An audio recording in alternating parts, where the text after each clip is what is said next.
J.D. Sumner's voice not only amazed his gospel music fans, but the Guinness Book of World Records recorded J.D. singing the lowest note ever registered, a double low C. This note is sung on the recording of Blessed Assurance, and again on the Elvis Presley recording of Way Down. J.D. was probably the most unusual voice ever come along in our business. He was, I don't care if it was early in the morning or middle afternoon or late at night, J.D. always had an incredible low voice. On recitations, he was impeccable, you know. And singing low notes, it wasn't just growling. He had a tone to those low notes, you know. A lot of people hit a low note, but it sounded like they're grunting, you know. It's not singing, but he could sing those low notes.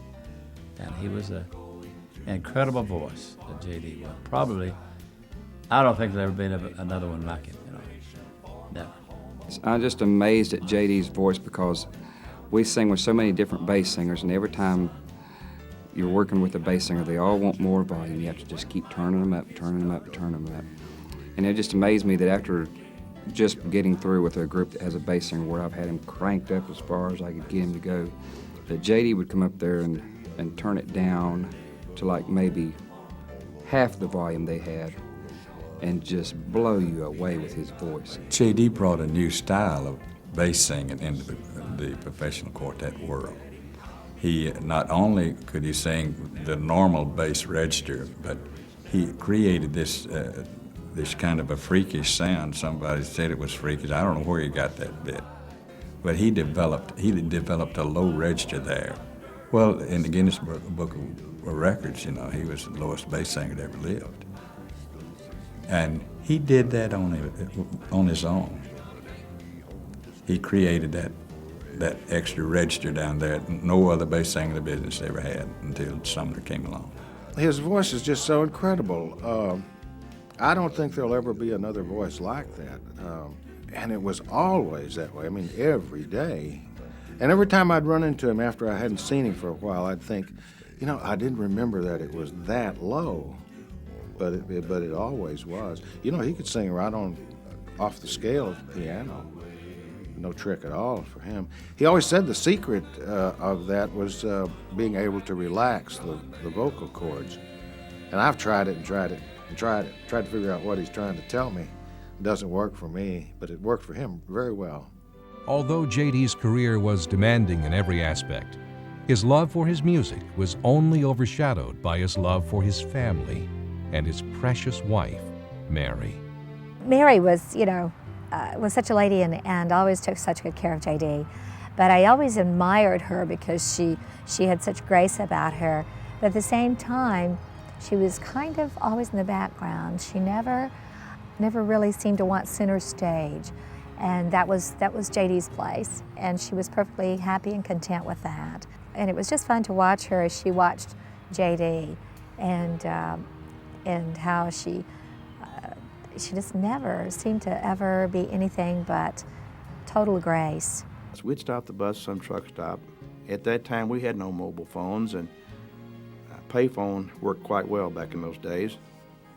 And he would call her and tell her he loved her. And hang up. Wouldn't say anything else but that. We get back on the bus, we go back down the road again, and in a few minutes he said, stop the bus on his phone.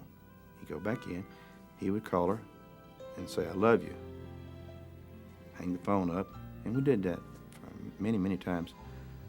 And then he had several dozen roses sent to her, so that the roses would get there right before we would get home, because he wanted to be a special time for them.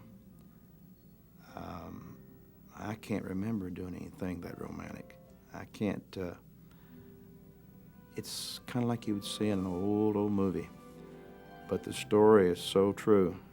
You know, that love was a bond that death can't break. Mother dying before Daddy did was the biggest shock of all, as far as the family was concerned, because we always figured we'd lose Daddy first. And in late August, early September of 92, we found out that Mother had 3 melanoma brain tumors and that she had, at best, 3 months to live.